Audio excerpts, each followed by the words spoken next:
Hi, and welcome back to Goodnight Rita, a series all about the movie Groundhog Day and other time loop stories in popular culture, hosted by me, Christopher Bingham. In this episode, I want to transition into a broader discussion of time loop film and television by talking about Groundhog Day's massive legacy, how imitations of its time loop formula have boomed in the 30 years since its release, and how they've evolved. I also want to ask why.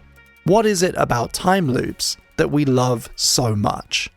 The New York Times Sunday magazine did an article on popular culture, and they posed the question to scholars, critics, what of popular culture will remain 100 years from now? And a Harvard philosophy professor wrote that of all the movies, the movie he chose was Groundhog Day. He said 100 years from now, people will watch Groundhog Day and it'll be a marker of some kind. It'll still be relevant, it'll still be meaningful. In 2024, former US President Barack Obama wrote, "Harold's movies make us laugh, but they also do more than that. They encourage us to root for the underdog, to identify with the outsider, and to remember that we are always capable of changing for the better." And this goes to the very heart of Groundhog Day, a story about quantifying your effect on the world and others around you, about learning to be a better man and learning how to love. Harold it has a sort of rare quality of being very funny and not particularly cynical, and I think his work sort of indicates that. Groundhog Day inherently had a sort of uplifting quality to it, but it would be very easy for in the hands of another director to turn it much darker. Arguably, however, Groundhog Day is remembered more for the narrative mechanism by which it delivers these messages than for the messages themselves.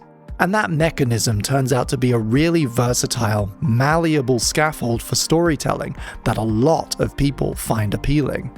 To research for this series, so far I've watched 50 different examples of time loop movies or episodes of television. My goal is to watch 100. I've watched a couple of examples from the early to mid-80s, and a couple from 1992 and 1993 prior to the release of Groundhog Day, but the majority I've discovered are after its release. One each released in the years 96, 97, 98, 99, and 2000. 2 to 3 released in each of the years 2008, 2009, and 2010.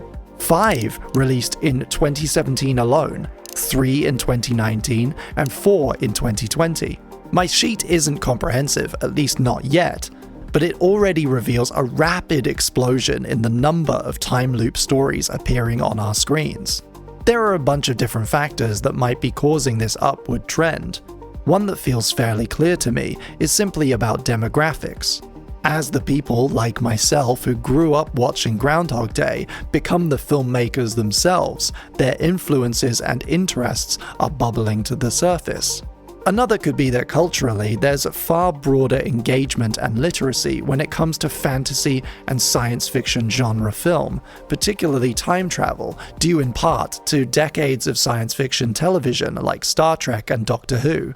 When you're doing a Groundhog story now, it's kind of like, what genre are we blending with? Is it going to be sci-fi? Is it going to be fantasy? Is it going to be horror? I'd argue that audiences today, thanks to modern pop culture, are more accepting of texts that blend different genres.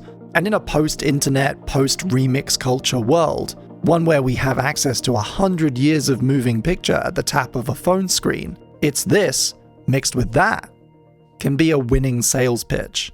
One factor that can't be ignored is the advancement of video games. Film audiences have had 30 years to become familiar with video games, and we all play them more than ever. For a bit of context, Groundhog Day came out the same year as the original Doom. In 1993, the video game market was already pretty big at $30 billion, arcades still being the biggest chunk of that. And now, at time of recording, the industry is over $200 billion, with multi-million AAA titles, mobile gaming, video game properties becoming theme parks, and major movie franchises. Chicken jockey!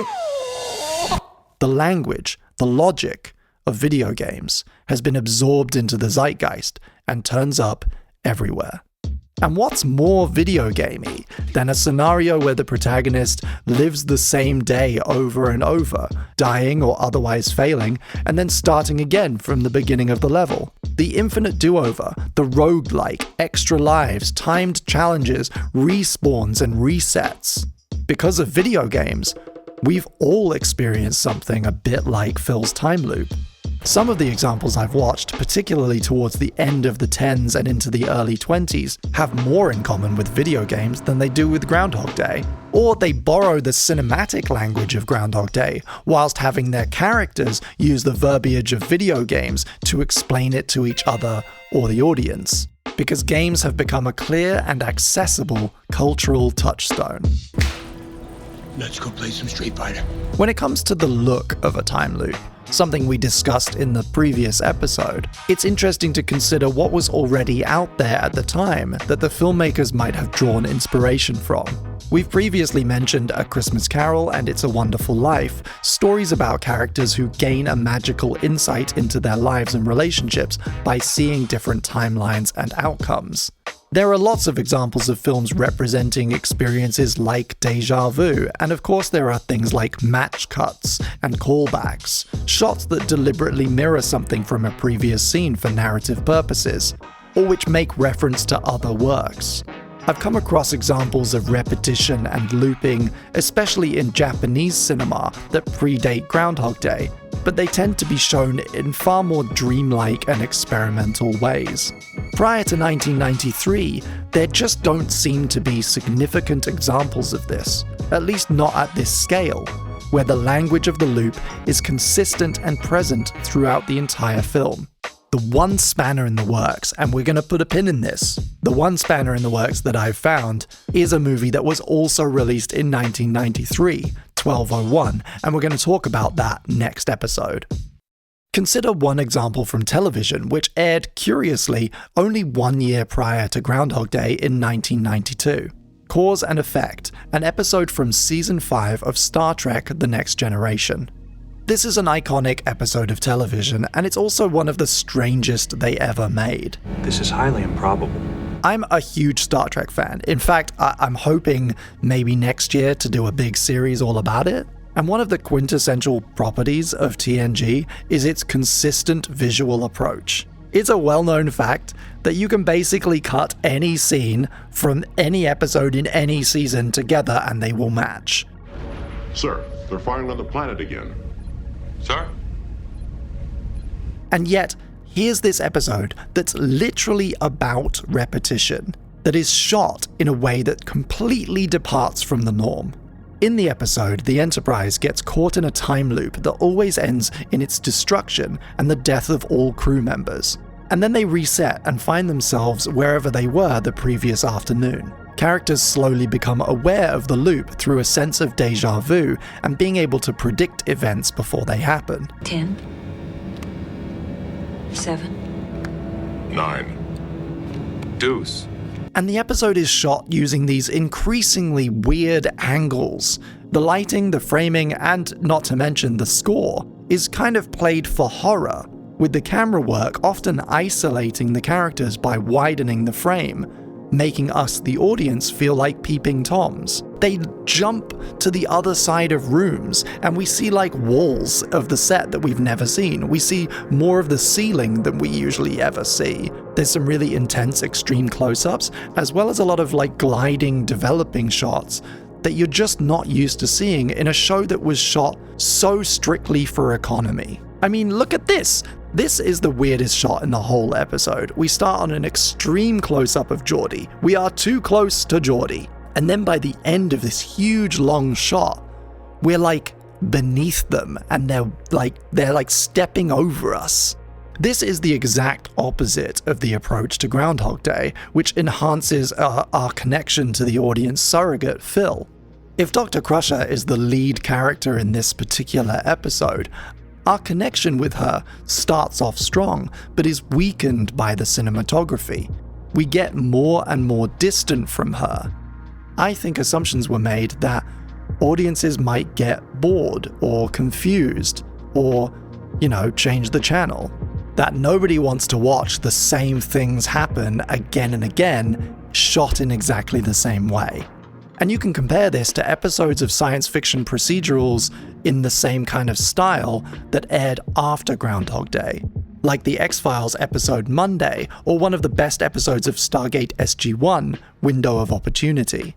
These two episodes adhere to the Groundhog Day rules. They use, wherever possible, the exact same framing, the exact same camera movement. They even recycle a lot of footage to enhance and amplify the sense of repetition.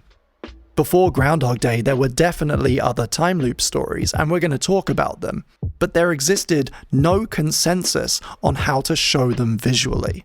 And after Groundhog Day, the overwhelming majority of time loop examples adopt its language.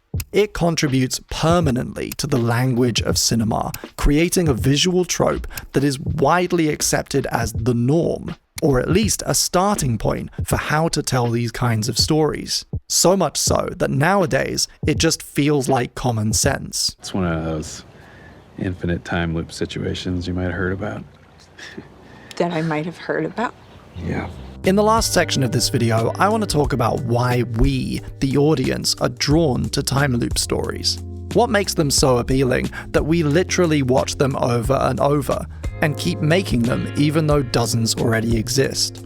In the thoughts of the writers and filmmakers, as well as many critics over the years, Groundhog Day's core appeal lies in the idea of getting a second chance. I think there's always, in human nature, we just have this natural inclination of, oh, I wish I could have done it better. Whether it's something like, could I do high school again? Can I go back and be the popular kid this time, or the smart kid, or the jock? But also just I had an argument with my wife today, or my friend, and I wish I'd said this. So I think there's if I could go back and do it one more timeness of life, that I think is what makes the idea of time travel, not even time loops, but just time travel stories, appealing. In addition to this, I have a theory based on my own experience of the film as well as other time loop media. It's a little bit wibbly wobbly, so apologies if I don't quite express myself correctly. I think there is something in these stories that, for many people, taps into the imagination and a deep desire to explore. If you're like me, sometimes when you're walking around a new town, you might imagine stepping into every single house, visiting every shop, getting to see what's behind each door. But you know it's impossible. But in Groundhog Day and other time loop movies, you get to vicariously experience that sensation. What if I did this? What's behind that door? What's that guy's story? At some of its most basic, storytelling is the idea that A then B, and a time loop film immediately gives you the chance to say A then B, A then C, A then D, A then E, and on and on and on. As a storyteller, I think there's immediate novelty and fun to be had in saying, we're going to start with the exact same premise, the exact same day, exact same people, everything's the same except for one choice is going to be different. How is this choice going to send us into a different storytelling path? And sometimes it can be wildly divergent, and sometimes it could be just a little bit different, but I think there's a novelty and a hook that's immediately appealing to storytellers, and it turns out also for audiences to see that. And then there's just the immense storytelling potential of the time loop, which takes us back to the very start of this video. And it speaks to a lesson that all storytellers learn at some stage in their development. When asked what a film is about, you might say, oh, well, it's about this guy who gets stuck in a time loop and has to live the same day over and over again. No. That's what happens in the movie. But what is it about? The best time loop examples, in my opinion, are the ones where the MacGuffin of the time loop exists in service of a greater metaphor. Basically, the ones that have heart. What happens tomorrow, or for the rest of my life, I'm happy now. The Groundhog formula has proved to be incredibly potent for conveying all sorts of themes and can be used really effectively to explore different perspectives. Romance, of course, but also coming of age, midlife malaise, family dynamics, explorations of grief and guilt and war. This is kind of just true of all film. But the examples where a deep, nuanced emotional theme is at the core of the story are the ones that, for me, have the most appeal. And in the world of Groundhog Day clones, it's usually the difference between those that get it and those that miss the mark. If you're still watching this video at this point, you presumably love Groundhog Day, and probably other time loop stories as well. So I kind of want to throw a question out to the audience. I want to hear from you at this stage in the series. What do you love about time loops? What is it about them that makes them so enjoyable for you? And do you have any strong opinions about anything I've said in this video? Let me know in the comments. I do actually read all of them. Thank you for enjoying this episode of Goodnight Rita. In the next episode, we're going to be talking all about 1201, a twin film that came out the exact same year as Groundhog Day and features some eerie similarities.